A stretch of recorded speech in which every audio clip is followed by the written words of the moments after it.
ভাই আর কয়েকটা দিন মাথা নত করে থাকেন। আপনি আর কয়েকটা দিন মাথা নত করে থাকেন, এরপরে 2 দিন পরে কিন্তু গেম হয়ে যাবে। যখন গেম হয়ে যাবে আপনি গিরগিটির মতো রং পাল্টাবেন, সমস্যা নাই। আপনি শুধু কড়াই গন্ডায় হিসাব রাখবেন যে কে কি কথা বললো আপনাকে। আপনি যখন ভাবছেন যে আপনি বাইরের দেশে যাবেন, আপনি ভালো একটা ইনকাম করবেন, আপনার ভালো একটা উদ্দেশ্য আছে, ফ্যামিলিও রাজি হবে, 2 দিন পরে তারা পিছিয়ে যাবে, বলবে যে বাইরের দেশে যাওয়ার দরকার নেই, দেশেই কিছু একটা কর। এখন দেখেন যে তারা প্রথমে সাপোর্ট দিল, এরপরেই কিন্তু তারা লাথিটা মারবে, ঠিক আছে? কারণ দেখবে যে এটা টাকার ব্যাপার ভাই, টাকার কাছে রক্ত কিছু না। এটা পদে পদে যখন টাকা ঢালা লাগবে তখন তাদের মনটা খারাপ হবে যে বাইরের দেশ থাক, আগে তুই অন্যভাবে কর, এখানে লেখাপড়া করে চাকরি বাকরি কর, এরকম একটা ইয়ে দিবে। কিন্তু দেখবেন যে পরবর্তীতে আপনি 5-10 বছর পরে ভাববেন যে আপনার সিদ্ধান্ত নেওয়াটা খুব ভুল হয়ে গেছিল।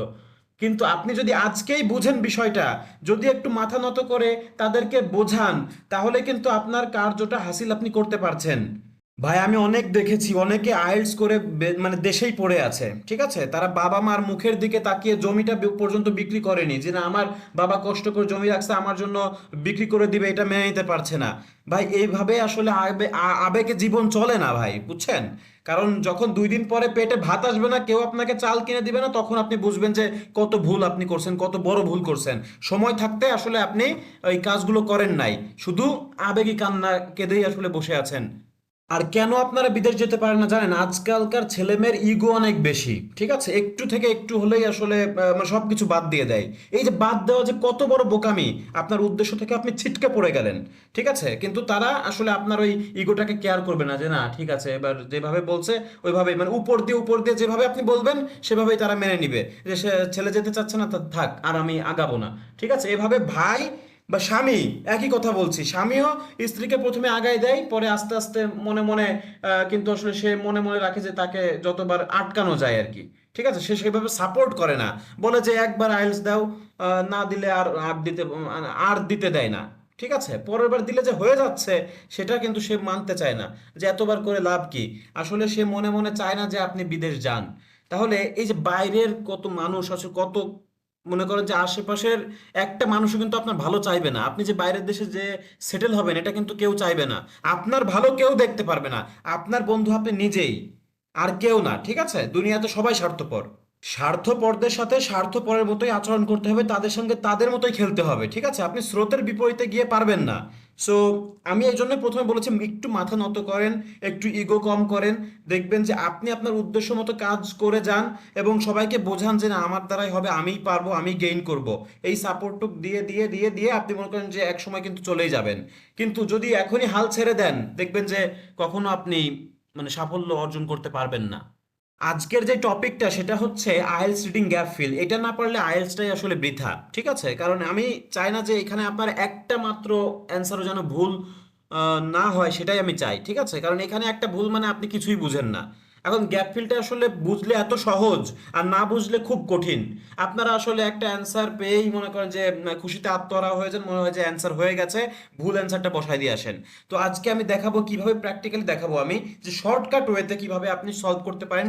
কিছু টিপস অ্যান্ড ট্রিক্স দিব, সম্পূর্ণ ভিডিও দেখলে বুঝতে পারবেন যে কতটা সহজ আসলে রিডিং গ্যাপ ফিল। আমি গ্যারান্টি দিচ্ছি যে আমার ক্লাস বুঝে না এমন কেউ নাই। শুধু আপনি টাইম নষ্ট করবেন না, আমার দেখানো পথে আপনি কাজ করেন। যদি অ্যান্সার আপনি না বের করতে পারেন, তখন আমি আমার কাছ থেকে বুঝে নেবেন, আমাকে কমেন্টস করবেন, কমেন্টে এসে গালি দিবেন, আমি মেনে নিব। যদি আমার ভিডিওটা সম্পূর্ণ মনোযোগ দিয়ে দেখেন, এরপর যদি না পারেন, আপনি তারপরে আমাকে বলবেন, ঠিক আছে? যে স্যার আপনার কথা কাজে একদমই মিল নেই। তো আমি বলবো যে আমার ভিডিও বানানোর জন্য আপনাদের স্পিড লাগে। আপনারা যদি আমাকে সাপোর্ট না দেন, আপনি যদি লাইক কমেন্ট শেয়ার এগুলো যদি না করেন, তাহলে কিন্তু আমি আগাতে পারবো না, বা আপনাদের জন্য একটা ভিডিও তৈরি করার জন্য আমার মন কাঁদবে না, ঠিক আছে? আমি চাই যে সবাই বাইরের দেশে যাক, সবাই ভালো স্বপ্ন দেখুক, স্বপ্ন অর্জন করুক, ঠিক আছে? সো কথাগুলো আসলে আমার ভেতর থেকে বলতেছি, যার কারণে একটু হাইপার হয়ে যাচ্ছে। যাই হোক, আমি বলবো যে একদম মাথাটা একদম ঠান্ডা করেন, ঠিক আছে? আমি সবচেয়ে সহজ ওয়েটাই আমি দেখাচ্ছি। তো এগুলো আসলে ফলো করবেন, একদমই ভুল হবে না। কারণ গ্যাপ ফিল থেকে প্রায় 14-15টা কোয়েশ্চেন আসে, আর যাদের জিটি করবেন তাদের তো 20-22টা কোয়েশ্চেন এখান থেকেই আসবে। তো গ্যাপ ফিল শুধুমাত্র রিডিং এর জন্য কাজ করবে না, লিসেনিং এর জন্য কাজ করবে। লিসেনিং এ প্রায় 20টা গ্যাপ ফিল আসবে। তাহলে এই গ্যাপে যদি আপনারা নজর না দেন তাহলে হবে বলেন? তো দেখেন যে আমি সর্বপ্রথম যে বিষয়টা দেখাবো যে গ্যাপ ফিলের কিছু টিপস এন্ড ট্রিক্স আছে। তো আজকে আমরা এটা প্র্যাকটিক্যালি সলভ করব, দেখবো যে কত সহজে আমরা এটা করতে পারি। ঠিক আছে, দেখেন, তাহলে এক নাম্বার যে টিপস আমি দেব গ্যাপ ফিল, সেটা হলো নাউন, অ্যাডজেক্টিভ, ভার্ব, এগুলো আপনাকে কিওয়ার্ড হিসেবে বেছে নিতে হবে। ঠিক আছে, নাউন তো কোনো কিছু নাম, অ্যাডজেক্টিভ কোনো কিছু দোষ গুণ, সংখ্যা পরিমাণ, আর ভার্ব হচ্ছে কোনো কাজ, এগুলোই আসলে আপনাকে কিওয়ার্ড হিসেবে নিতে হবে। ঠিক আছে, আচ্ছা 2 নাম্বার দেখেন যে সেন্টেন্স কানেক্টর, যেমন একটা সেন্টেন্স থেকে আরেকটা সেন্টেন্স কানেক্ট করা হচ্ছে এরকম শব্দ, যেমন দ্যাট, হুইচ, হোয়ার, হাইপেন দিয়েও ব্যাখ্যা করা হয়। ঠিক আছে, তো এইগুলোর আগের ওয়ার্ডটা কিন্তু আপনার অ্যান্সার হিসেবে হবে। আচ্ছা মনে রাখবেন, তাহলে কি বলেছে, 1 নাম্বার নাউন, অ্যাডজেক্টিভ, ভার্ব এগুলো কিওয়ার্ড হিসেবে নেবেন, সেন্টেন্স কানেক্টর এগুলোর আগে আপনার যেই ওয়ার্ডটা থাকবে সেটা আপনার অ্যান্সার হিসেবে হয়। আচ্ছা 3 নাম্বারটা দেখেন যে কমা ফুল স্টপ এর আগের উত্তর থাকে, মানে কমা ফুল স্টপ এর আগে কি হয়, মানে আপনার উত্তরগুলো এর আগেই থাকে, কমা অথবা ফুল স্টপ। সাপোজ মনে করেন আমি একটু দেখাই, এরকম হতে পারে আপনার, যেমন ফুল স্টপ, এই ফোর্সটা হচ্ছে আপনার অ্যান্সার হতে পারে, অথবা আপনার এরকম হতে পারে যে ইন্দোনেশিয়া, এটা একটা অ্যান্সার হতে পারে কারণ এটা কমা আছে। তো এই বিষয়গুলোর আগে আপনার অ্যান্সার থাকতে পারে, কারণ বেশিরভাগই রিডিং এর যে ইয়েগুলো আছে, মেইন মেইন কিওয়ার্ড, সেগুলো এইগুলোর আগে থাকে। আচ্ছা, এরপরে দেখেন যে গ্যাপে প্রশ্ন করা শিখতে হবে। 4 নাম্বারটা খুবই ইম্পর্টেন্ট ভাই, যদি আপনি এটা না অ্যাচিভ করতে পারেন, গ্যাপ ফিল আসলে আপনার জন্য না, এটা লিসেনিং এর জন্য, রিডিং এর জন্য বলছি। তাহলে গ্যাপে যদি প্রশ্ন করা শিখে ফেলতে পারেন, কে, কি, কেন, কিসের দ্বারা, কোথায়, কখন ইত্যাদি দিয়ে ভার্ব এবং অ্যাডজেক্টিভকে প্রশ্ন করতে হবে। আমি একটু দেখাই, বিষয়টা একটু খুলে বলি। এইখানে দেখেন, সাপোজ এখানে বলছে যে finally obtain the island of, of মানে কি এর, ফ্রম দ্য ব্রিটিশদের কাছ থেকে কিসের আইল্যান্ড অবটেইন করা হয়েছিল। তাহলে এই যে কিসের দ্বারা আমি প্রশ্ন করলাম, কিসের আইল্যান্ড কে আমি প্রশ্ন করতেছি, নাউনকে আমি প্রশ্ন করলাম। ঠিক আছে, কিসের দ্বারা। এইভাবে আপনি মনে করেন যে ডিজিজ নন অ্যাজ, তাহলে রোগের নামটা কি, কি নামে জানা হতো, তাহলে একটা রোগের নাম এখানে বসবে, তাই না। এইভাবে আপনি আগে থেকেই মানে উদ্দেশ্যগুলো ক্লিয়ার করে নেবেন, দেখবেন যে আপনার আর কখনো ভুল হচ্ছে না। আর আপনার যদি উদ্দেশ্যই না থাকে, আপনি সারাদিন প্যাসেজের ভেতর খুঁজবেন কিন্তু অ্যান্সার খুঁজে পাবেন না। সো উদ্দেশ্য ক্লিয়ার করতে হবে, এই জন্য প্রশ্ন করা শিখতে হবে। 4 নাম্বারটা প্রশ্ন করা শিখতে হবে, এটাতে আমি সবচেয়ে বেশি গুরুত্ব দিব। আচ্ছা 5 নাম্বার কি, প্রিপোজিশন, আর্টিকেল, অক্সিলারি ভার্বের পরে উত্তর থাকে। তো আপনি অনেক সময় কি পাবেন যে প্রিপোজিশন, আর্টিকেল এগুলোর পরে আপনি উত্তর পাবেন, অক্সিলারি ভার্ব এগুলো যেমন ওয়াজ, এরপরে অ্যান্সার থাকতে পারে। তারপরে কি প্রিপোজিশন বা article in, on, of, at, by, with, for এগুলোর পরে থাকতে পারে। তারপরে কি থাকতে পারে, আপনি মিলিয়ে নিয়েন, দেখবেন যে এগুলোর পরে উত্তর থাকে। আর্টিকেলের পরে থাকতে পারে দা, এ, এগুলোর পরে অ্যান্সার থাকে। আচ্ছা তাহলে এগুলো আপনাকে হেল্প করবে, বাট আপনি 4 নাম্বারটা দিয়ে হচ্ছে সবচেয়ে বেশি প্রশ্ন করা শিখবেন, আর এগুলো আপনাকে হেল্প করবে অ্যান্সারটা খুঁজে পেতে। ওকে, আচ্ছা তাহলে আমরা একটু প্র্যাকটিক্যালি করে দেখি, আপনারা আমার সঙ্গে সঙ্গে বের করার চেষ্টা করবেন। ঠিক আছে, ওকে, দেখেন আমরা আজকে করব হলো টেবিলটা করতেছি। টেবিল হচ্ছে, আজকে টেবিল কেন করব, গ্যাপ ফিলের ভিতরে অনেক অংশ থাকে, আমি একটু বলি কি কি থাকে। আপনার টেবিল থাকতে পারে, আপনার হচ্ছে সামারি, থাকতে পারে, আপনার হচ্ছে কমপ্লিট সেন্টেন্স, থাকতে পারে, আপনার হচ্ছে নোটস থাকতে পারে, কমপ্লিট নোটস যেটা বলা হয়, তারপরে সামারি উইথ ক্লু থাকতে পারে, উইথ ক্লু।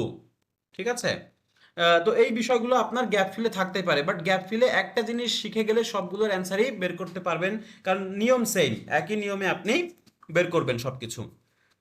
আহ, এখন টেবিলটা আজকে শিখাবো কিন্তু নিয়ম একই, আপনি অন্যান্য বিষয় কিন্তু সামারি ক্ষেত্রে একটু আলাদা, ওটা নিয়ে আমি ক্লাস করব। আর আপনারা অবশ্যই আমাকে একটু জানাবেন যে কোন কোন বিষয় আপনাদের একটু প্রবলেম, সেই বিষয় নিয়ে আমি ক্লাস বানাবো। আর অবশ্যই এই মুহূর্তে যারা আসলে ভিডিও দেখছেন একটা লাইক করে দিবেন, না হলে আসলে ভিডিও বানানোর কোনো ইচ্ছা আর থাকে না। সো আপনারা আপনারা যারা লাইক না করেন, আমি আসলে খুবই কষ্ট পাবো, যদি আপনারা শুধু শুধু দেখে যান কিন্তু লাইক করেন না, তাহলে তো আসলে আমার সেই উৎসাহটা আমি হারিয়ে ফেলবো। ঠিক আছে, তো কমেন্টস করবেন, তাহলে আমি চিনতে পারবো। আপনি লাইক করবেন, আমার উৎসাহ বাড়বে, সাবস্ক্রাইব করবেন, পাশে থাকবেন, প্রত্যেকটা ভিডিও দেখবেন, তাহলে আমার ইচ্ছা জাগবে। আর যারা আসলে খুবই দুর্বল, অবশ্যই আমার সম্পূর্ণ সবগুলো ভিডিও দেখবেন, অথবা আমার সঙ্গে সরাসরি যোগাযোগ করতে পারেন।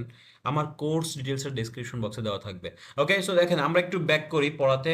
সো এখানে যেটা আছে যে complete the table one word only.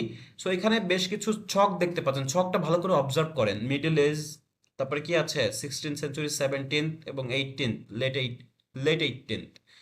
ওকে, তাহলে এই বিষয়গুলো ভাগ করা আছে। আমাকে বের করতে হবে কি, মিডল ইস্ট থেকে প্রশ্ন করেছে যে nutmeg was brought to Europe by the dash. তাহলে নাটমেগটা ইউরোপে আনা হয়েছিল কিসের দ্বারা? বাই মানে দ্বারা, কাদের দ্বারা অথবা কিসের দ্বারা। আপনি এভাবে প্রশ্ন করবেন ইউরোপে কিভাবে এসেছিল, কারা এনেছিল। তাহলে কে বা কারা, কিসের দ্বারা, কে কে দিয়ে এগুলো প্রশ্ন করবেন। তাহলে আপনি বুঝবেন যে এখানে হয়তো কেউ বা কারা বা যে কোনো ব্যক্তি বস্তু, এগুলো অ্যান্সার হতে পারে এখানে। তাহলে আমি এখানে দেখবো যে কারা আসলে ইউরোপে নাটম্যাগটা এনেছিল। তাহলে আপনার একটা উদ্দেশ্য থাকবে যে কারা এনেছিল, মিডিলে যে কারা এনেছিল ইউরোপে, মিডিলে যে কারা এনেছিল ইউরোপে, এইভাবে মাথায় রাখবেন। তাহলে আমি সরাসরি চলে যাব যে মিডল ইস্টটা কোথায়, কারণ আপনি এখানে মিডল ইস্টটা কি করেছেন, এটা হলো আপনার কিওয়ার্ড। ঠিক আছে, আর নাটম্যাগটা ইউরোপে এনেছিল, একটা একটা নাউন আমি কিওয়ার্ড হিসেবে নিলাম। তাহলে ইউরোপ এবং মিডল ইস্ট যেই কথাটা কোথায় আছে সেখানে আপনি চলে যাবেন। বেশি পড়া লাগবে না, সব পড়তে গেলে আপনার সময় চলে যাবে। এই যে মিডল এজের কথা এখানে বলছে, সরাসরি চোখ আমার এখানে পড়ে যাচ্ছে। আমি এখন চলে যাব কোথায়, যে ইউরোপে কিভাবে এনেছিল, এই যে ইউরোপ। তাহলে আপনি দেখেন যে Arabs were the exclusive importers of the spice to Europe. To Europe, ইউরোপে কারা এক্সক্লুসিভ মানে একান্তভাবে শুধুমাত্র ইম্পোর্ট করতো, কারা কারা। দেখেন এটা হলো আরব। আরব, আশা করি বুঝতে পেরেছেন, এটা দায়ের পরে আছে, আর্টিকেলের পরে আপনার অ্যান্সারটা আছে, ওয়ারের আগে আছে। তাহলে এই বিষয়গুলো দেখেন যে Arabs were the exclusive importers of the spice to Europe. তাহলে আপনার কাছে ক্লিয়ার না যে কে বা কারা। আপনি এখানে অ্যান্সার পাচ্ছেন যে একটা জাতি, আরব জাতি। আরব জাতি আপনার এখানে এনেছিল কোথায়, ইউরোপে। তাহলে আপনি এখানে আরবস লিখে দিবেন, আপনার অ্যান্সার কমপ্লিট। ঠিক আছে। ওকে, এরপর দেখেন যে 16th সেঞ্চুরি পড়ে আপনার লাভ নাই, এখানে আসলে শুধু শুধু সময় নষ্ট। আপনার 17th সেঞ্চুরিতে চলে যান। এখানে কি বলছে, 9 নম্বর অ্যান্সার বের করতে বলছে যে demand for nutmeg grew as it was believed to be effective against the disease known as dash. আমার কি জানতে চাচ্ছে এখানে, কি জানতে চাচ্ছে দেখেন, disease, disease known as the dash. তাহলে ডিজিজ নন, ডিজিজটা কি নামে পরিচিত ছিল 17th সেঞ্চুরিতে? এই নাটমেগের যে কোন ডিজিজের বিরুদ্ধে আসলে এটা কাজ করতো, এগেইনস্ট দ্য ডিজিজ, তাহলে কোন রোগের বিরুদ্ধে। তাহলে এখানে একটা রোগের নাম জানতে চাচ্ছে। তাহলে আমি আমার সারা প্যাসেজ খুঁজে আমি কি বের করবো, একটা রোগের নাম। রোগের নাম দেখলে আমি বুঝতে পারবো যে এটা রোগের নাম। তাহলে আমি রোগের নামটাই আমি খুঁজে বের করবো, তাই না? তাহলে কিসের নাম, রোগের নাম। তাহলে আমি দেখি যে 17th সেঞ্চুরিতে 16টা এটা বাদ যাবে, তার মানে একটা ইয়ে গ্যাপ যেতে পারে, একটা প্যারা গ্যাপ যেতে পারে। আর এখানে 17 যেহেতু বলছে, তাহলে মিডিল এজের পরে সরাসরি জাম্প করব 17তে। অর্থাৎ আমি দেখব যে কোন ডিজিজের কথা এখানে বলা হচ্ছে। তাহলে এখানে আমি চলে যাব, 16th সেঞ্চুরি বাদ দিয়ে দিব, এখানে বাদ দিয়ে দিব। তো আমি এখানে যদি চলে যাই, উম, একটু নিচে আসবো। At the same time thousand of people across Europe were dying of the plague. দেখেন এইখানে যেই কথাটা বলছে, এটা একটা ডেডলি ডিজিজ। এই যে বলে দিচ্ছে যে এটা একটা ডেডলি, এটা হলো প্লেগ। প্লেগ নাম তো শুনেছেন আপনারা, যে dying of the people of the plague, প্লেগের কারণে। এটা দেখেন কমার আগে, আমি কি বলেছিলাম, কমার আগে আপনার উত্তর থাকে। তাহলে কমার আগে কি উত্তর পেয়েছেন?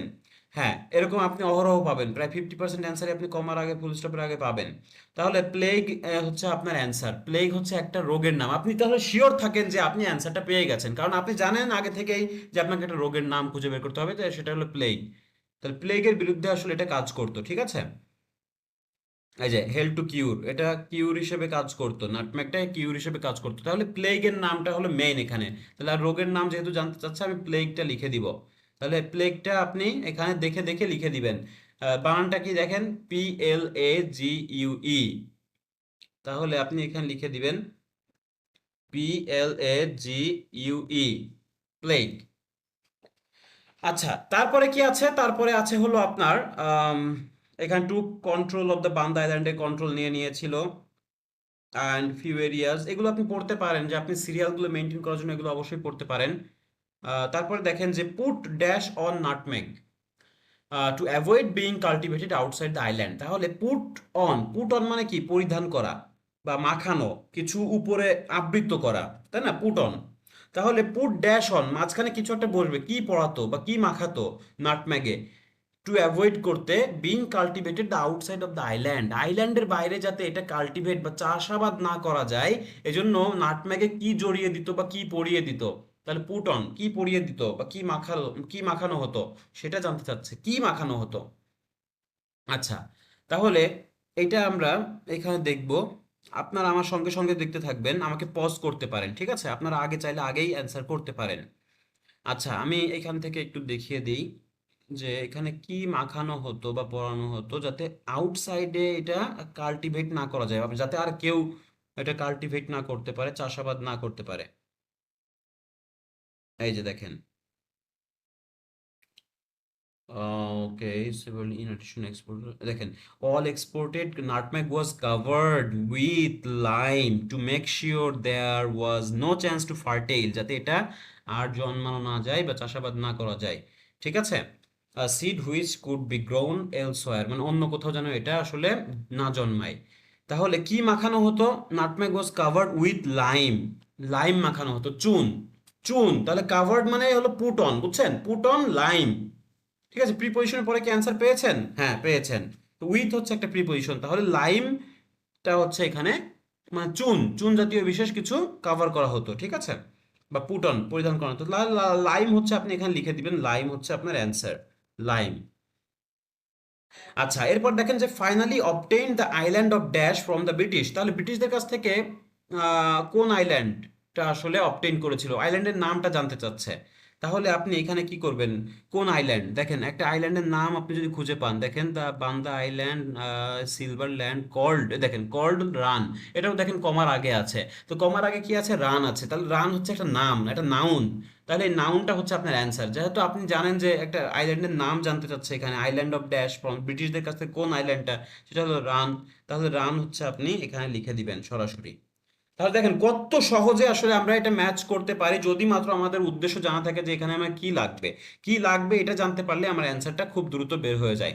তাহলে আমি কিন্তু একটা প্রশ্ন আপনাদের জন্য ছুড়ে দিব, লাস্টে আপনারা কমেন্টস করে জানাবেন। তার আগে আমি এটা দেখাই যে লেট 18th সেঞ্চুরি মানে 1770 সাল, এটাই হলো 18th সেঞ্চুরি। মনে রাখবেন যে 18th বললে 1700 সালের ভেতরে থাকবে, বুঝছেন? আপনারা আবার 1800 সাল খুঁজতে যাবেন না। দেখেন লেট যেহেতু বলছে মানে 1750-এর পর থেকে, 1750-এর পর থেকে, ঠিক আছে? আচ্ছা, এরপরে দেখেন যে নাটমেগ প্ল্যান্ট ওয়ার সিক্রেটলি মানে গোপন ভাবে নিয়ে যাওয়া হয়েছিল কোথায়, টু টু মানে কোনো এক জায়গায় নিয়ে যাওয়া হয়েছিল, একটা জায়গার নাম তারা জানতে চাচ্ছে যে কোথায় তারা সিক্রেটলি নিয়ে গেছিল। আচ্ছা, এটা 1770 সালে যেখানে চলে আসছে, ফ্রেঞ্চম্যান পেরিওকে সাকসেসফুলি স্মাগেল, দেখে স্মাগেল করা মানে হলো সিক্রেটলি নিয়ে যাওয়া, স্মাগেল মানে চুরি করা, চুরি করেছিল, পাচার করেছিল কোথায়, nutmeg plant to saved in Mauritius. এটাও দেখেন প্রিপোজিশনের পরে আছে, কমার আগে আছে। তাহলে মরিশাস হচ্ছে আপনার অ্যান্সার, মরিশাস, মরিশাস। আপনি অ্যান্সার হিসেবে এটা লিখে দিবেন, ঠিক আছে? আমি এটা বলেই দিলাম। এর পরেরটা কিন্তু আমি আর বলছি না, এটা আপনাকে কমেন্টস করে আপনাকে জানাতে হবে।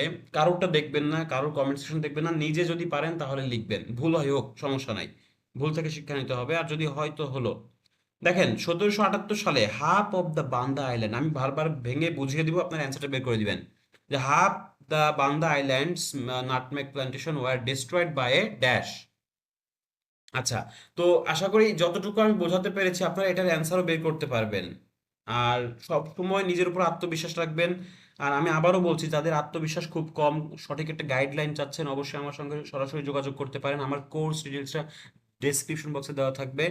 এবং আপনি যদি আমার আওতায় চলে আসেন, আপনার দায়িত্ব আমার, যেভাবেই হোক আপনাকে আমি ভালো একটা রেজাল্ট এনে দেওয়ার দায়িত্ব বা প্রতিশ্রুতি আমি দিব আপনাকে, ঠিক আছে? সো ওইভাবে আপনি আমার দেখানো পথে চলবেন, চোখ বন্ধ করে চলবেন, দেখবেন যে আপনার রেজাল্ট বের হয়ে মানে খুব সুন্দর একটা রেজাল্ট বের হয়ে গেছে। আচ্ছা, তাহলে যেটা বলছিলাম যে half the Banda Island nutmeg plantation were destroyed by dash, কি দ্বারা ডিস্ট্রয় হয়ে গেছিল?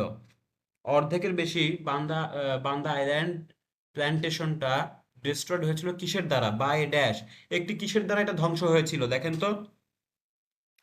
এটা আপনি এখানে পজ করবেন, ঠিক আছে?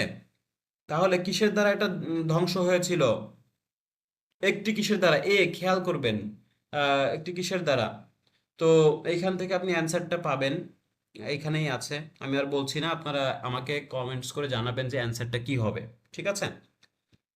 Okay, so thank you so much for watching the full video. আর নিজে নিজে দেখবেন না, আপনার বন্ধুকেও সাহায্য করেন যে আসলে জানে না, অবশ্যই তাকে আমার চ্যানেল সম্বন্ধে জানান, শেয়ার করেন। ঠিক আছে? অবশ্যই ভালো লাগবে। আর আমার প্রত্যেকটা ভিডিও দেখবেন, ওল্ড হোক নতুন হোক, সব ভিডিও দেখবেন, আশা করি বুঝতে পারেন, ভালো লাগবে। ঠিক আছে? আর মানে কখনোই হতাশ হবেন না। আর আমি বললাম যে জীবনের ক্ষেত্রে সবসময় একটু কৌশল করে চলতে হয়, এটা আসলে জীবন বাঁচানো ফরজ। এবং নিজের জীবন উন্নতি করার জন্য কিছু সময় একটু কৌশল আপনাকে প্রয়োগ করতে হবে। ঠিক আছে? সবসময় আসলে সরল সোজা মানুষ সবসময় ঠকে যায়। সো আপনাকে একটু অ্যাডভান্স লেভেলে চিন্তা ভাবনা করতে হবে, কারণ জীবনে যাচ্ছেন, বাইরের দেশে যাবেন, লাইফ গড়বেন, অনেক কিছু সম্মুখীন হতে হবে। ঠিক আছে? সো মানুষের লাইফ থেকে শিক্ষা নেবেন। আর তাহলে সবচেয়ে বড় আসলে অভিজ্ঞতা অর্জন করার দরকার হয় না। সো এই হচ্ছে বিষয়টা। আর সবসময় নিজের কথায় চলবেন, মানে কারোর কথায় আসলে পড়বেন না, নিজের মন যেটা চাবে সেটাই করবেন। Okay, thank you so much for watching the full video. আশা করি ভালো ভালো থাকবেন, আর সবাই আমার অন্যান্য ভিডিওগুলো দেখবেন। Thank you.